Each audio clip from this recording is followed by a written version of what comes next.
Hi, my name is Alexandra with the Bucket List Mermaid. Welcome back to my channel where we talk about all things bucket list. Today we are going to be talking about one of the more luxurious and relaxing bucket list ideas, which is taking a traditional flower bath in Bali. Don't mind my tail, it's just hanging out, because you know, I'm the Bucket List Mermaid.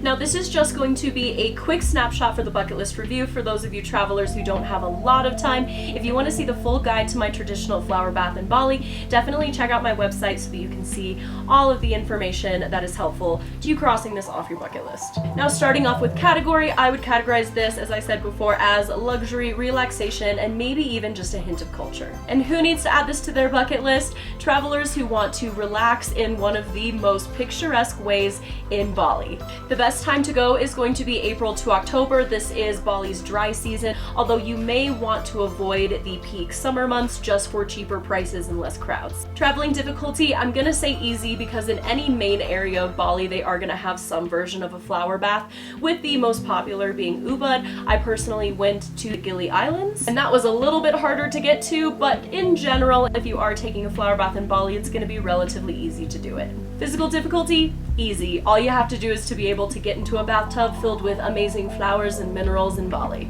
What could be better, really? Now, popularity rating, I personally haven't met anybody who's gone on a flower bath, so I'm gonna say 5 out of 10, because if you are in Bali, it is a pretty touristy thing to do, but also you're not gonna really run into any crowds because most of these baths are gonna be private. And is there a group tour required? Nope, you can do it all on your own. However, I would recommend doing some pretty hefty research into where you're going and see what kind of vibe you wanna go for. I actually categorized all the vibes, like if you want like a beachy vibe or a jungle vibe, in my full blog post. And budget, surprisingly, this is cheap. I feel like if this were anywhere in America or Europe, this would be so expensive, but since it's Bali, I mean, seriously, the prices are crazy. Again, I go into more detail in my blog post, but it blew my mind.